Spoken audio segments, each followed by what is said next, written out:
संयुक्ता अपने प्यार को पा ना सकी, लेकिन जब बहुत दिन बाद विदेश में मिले तो दोनों खुद को रोक नहीं पाए।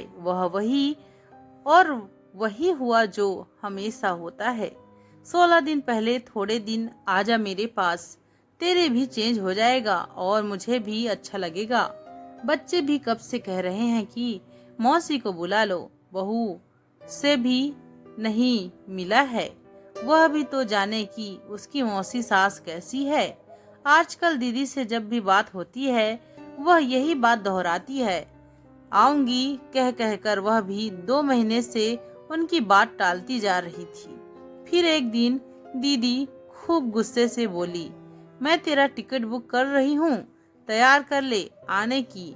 संयुक्ता, दीदी आप नाराज ना हो, एक प्रोजेक्ट है, उसके पूरा होते ही आती हूँ। लंदन टिकट बुक कराकर आपको इन्फॉर्म करती हूँ। कुछ दिन दीदी शांत रही, लेकिन फिर उन्होंने वही बात दोहराई। तो संयुक्ता ने हफ्ते भर बाद की टिकट बुक करा उसकी फोटो उन्हें व्हाट्सएप कर दी। 5 साल बाद मिलना होगा। छोटी अम्मा के गुजरने पर मैं आई थी भारत। आज फिर दोनों बहनें खूब बतियाएंगी। दीदी की खुशी फोन पर भी झलक रही थी। संयुक्ता उनसे रोज ही पूछ लेती कि क्या क्या लेकर आए हो, जो तेरा दिल हो ले आना। यहाँ तो हर चीज मिलती है, लेकिन अगर तू अम्मा की वह मैरून रंग वाली बनारसी साड़ी नहीं पहनती है तो उसे ले आना। अम्मा की निशानी समझकर ले आऊंगी। वह तो वैसी की वैसी रखी है अलमारी में। अम्मा भी कहाँ पहनती थी। मैंने एक ही बार तब पहनी थी जब कॉलेज का फंक्शन था। उसके बाद तो वह शायद खुली भी नहीं। कभी यूं ही रखी है मेरे बॉक्स में। संयुक्ता पैकिंग में व्यस्त थी कि तभी उसे उस साड़ी का ख्याल आया। सोचा दोपहर में धूप दिखा देती हूँ। न जाने कितने सालों से साड़ी खुली तक नहीं है। शायद 25 साल हो गए हैं, कहीं चीर न गई हो। कब समय मिल पाए उसे इस तरह के काम करने का। पहले पापा की बीमारी, फिर भैया की असमय मृत्यु और उसके बाद अम्मा का एकदम निराश हो जाना। अपनी मृत्यु तक वह भी कौन सी स्वस्थ रही। अवसाद की वजह से कोई ना कोई रोग उन्हें घेरे रहा। फिर संयुक्ता का भी उनकी वजह से शादी न करना। अंत तक यह दुख साथ रहा। उनके बॉक्स अलमारी के ऊपर से उतार मुलायम कवर में रखी साड़ी निकाली। उसने से कहीं से चीरा तो नहीं लग गया या छेद तो नहीं हो गया, यह देखने के लिए उसे खोलने लगी कि तभी उसकी तह से प्लास्टिक की एक छोटी सी पन्नी में रखा एक सूखा गुलाब फिसलकर फर्श पर आ गिरा। कुछ पल अपने से लड़ती खड़ी रही। संयुक्ता यादों को सैलाब उमड़ता जा रहा था। वह उसे जितना बाहर उलझने की कोशिश कर रही थी, बहाव उतना ही तीव्र होता जा रहा था। दफन की हुई यादों का फिर से किसी जिद की तरह आकर सामने खड़ा हो जाना। नहीं चाहती थी वह इस तकलीफ से गुजरना, लेकिन सिर्फ तकलीफ ही क्यों मान रही है। वह उन यादों में ताजा गुलाब की खुशबू भी कमाल है, कोमल पंखुड़ियों का स्पर्श भी है और छुअन भी तो है। पहले प्यार की उसकी हिम्मत नहीं हो रही थी कि उस सूखे गुलाब को उठा ले। कॉलेज फंक्शन में उसने यह साड़ी पहनी थी। हाँ, याद आया, तब उसने ही बहुत संभाल कर एक अमूल्य चीज की तरह इसे पन्नी में डालकर साड़ी की तह में रख दिया था।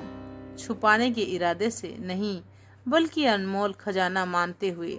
सूखे गुलाब को उसने बहुत संभाल कर उठाया और अपनी हथेली पर फैला दिया। वह नहीं चाहती थी कि उसका एक भी अंश झरकर बिखर जाए। संयुक्ता जमीन पर ही बैठ गई। पलंग के सहारे पीठ टिकाकर यादों आंखों के सामने तैर रही थी। कॉलेज का एनुअल डे था। वह थी तो साइंस की स्टूडेंट, लेकिन कविता और नाटक खूब पढ़ती थी। मंच पर अभिनय करने का भी बहुत शौक रखती थी। उस दिन ध्रुव स्वामिनी का मंच हुआ था और वह ध्रुव स्वामिनी की भूमिका निभा रही थी। अद्वैत चंद्रगुप्त बना था। वह जानती थी कि अद्वैत के मन में उसके लिए फीलिंग्स है, लेकिन हमेशा नजरअंदाज करती आई थी। कहीं ना कहीं वह सोचती थी कि उसके घर की परिस्थिति ऐसी है कि वह उनमें जकड़ी हुई है। वह किसी नए रिश्ते को ठीक से निभा नहीं सकेगी। फिर क्यों किसी दूसरे के मन में चाहत भर जगाकर उसे पीड़ा देना। संयुक्ता 25 साल पीछे लौट रही थी। चंद्रगुप्त कह रहा था, मैं ध्रुव स्वामिनी बनकर अन्य समांत कुमारों के साथ सकरज के पास जाऊंगा। अगर सफल हुआ तो कोई बात नहीं, अन्यथा मेरी मृत्यु के बाद तुम लोग जैसा उचित समझना वैसा करना। चंद्रगुप्त को अपनी भुजाओं में पकड़कर वह ध्रुव स्वामिनी कहती है, नहीं, मैं तुम्हें नहीं जाने दूंगी। मेरे शुद्ध दुर्बल नारी जीवन का सम्मान बचाने के लिए इतने बड़े बलिदान की आवश्यकता नहीं। संयुक्ता को इस समय भी वह छुअन याद है जब उसने अद्वैत को भुजाओं में पकड़ा था। कैसी तो सिहरन उठी थी उसके भीतर, और पल भर को दोनों ही अपनी भूमिकाओं भूल गए। अद्वैत व संयुक्ता बन एक दूसरे की आंखों में कैद हो गए थे। बेहद प्यार देखा था अद्वैत की आंखों में। संयुक्ता ने उस पल जब रात को वह घर जाने के लिए कैब का इंतजार कर रही थी तो अद्वैत ने यही गुलाब का फूल उसे दिया था। बहुत प्यार करता हूँ तुमसे और तुम्हारे लिए कोई भी बलिदान दे सकता हूँ।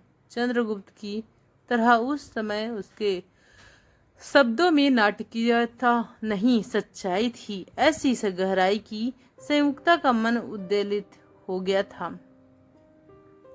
और उससे लिपट जाने की चाह ने उसे एक सुगंध की तरह घेर लिया था। वह बिना कुछ कहे गुलाब के उस ताजा फूल को लेकर लौट आई थी। उसके अगले दिन पापा चले गए। अपनी असाध्य बीमारी से लड़ते लड़ते कितने दिन हो गए। वो कॉलेज नहीं गई। जाती भी तो फिर छुट्टी लेनी पड़ती। किसी न किसी वजह से सहयोग की बात की अद्वैत से मिलना ही हो नहीं पाता। पता चला कि वह अपने गांव गया है। उसके पिता और चाचा की दुश्मनी की वजह से मुकदमों में फंसा है। फिर भैया के असमय निर्धन के बाद अम्मा की वजह से उसने कॉलेज जाना ही छोड़ दिया। 1 साल खराब हुआ था उसका। मिला था अद्वैत उसे एक दिन, लेकिन संयुक्ता ने कहा कि वह कभी प्यार को रिश्ते का रूप नहीं दे पाएगी। उसे अपनी जिंदगी में आगे बढ़ जाना चाहिए। अद्वैत ने कहा था कि साथ मिलकर जिम्मेदारी उठाएंगे, पर वह नहीं मानी। अपनी जिम्मेदारी वह खुद उठाना चाहती थी। वैसे भी वह नहीं चाहती थी कि उसकी वजह से अद्वैत 2 जगह बढ़ जाएं। उसके परिवार की मुश्किलें भी कम नहीं थी। अद्वैत को कभी भूल ही नहीं पाई वह। बस उसे बक्से में बंद चीजों की तरह अपने मन के किसी निजी कोने में छिपा कर रख लिया था और व्यस्त हो गई थी। जिंदगी की आपाधापी में 5 सालों से अकेली रह रही है। अद्वैत कहाँ है यह तक नहीं पता। हथेली पर रखे सूखे गुलाब को उसने सूंघा। अद्वैत की खुशबू उसे अपने भीतर महसूस हुई। फिर उसे एक छोटी डिब्बी में संभालकर बंद किया और अलमारी में रख दिया। यादें कहाँ मिटती है। बहुत अच्छा लगा लंदन पहुंचकर। बरसों बाद दीदी से मिल रही थी। उनके बेटे बहू तो उनसे ऐसे चिपके रहते हैं जैसे वह आंखों से ओझल हुई तो फिर बरसों बाद मुलाकात होगी। दीदी के साथ पुरानी यादों के संदूक खुल गए। कभी आंखें भीगी तो कभी खिलखिलाहटों ने कमरे को गुंजा दिया। जीजा जी की व्यवस्था के बावजूद दीदी अपने में खुश रहती थी और खुले हाथों से पति का पैसा लौटाती थी।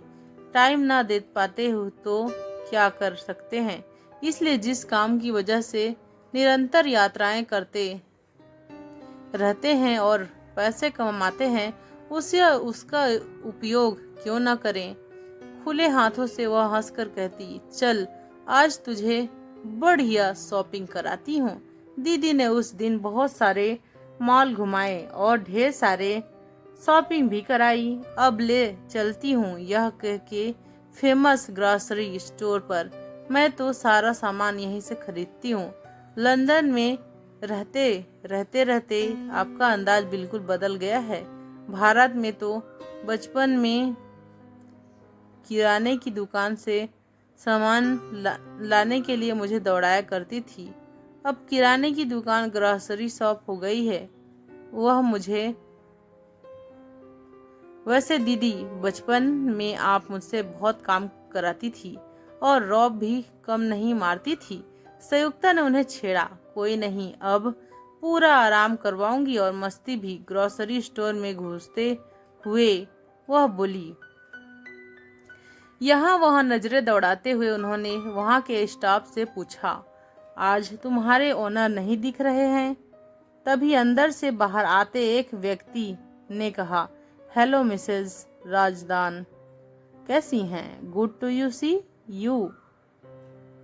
संयुक्ता पर नजर पड़ते ही वह अचानक कुछ कहते कहते रुक गया।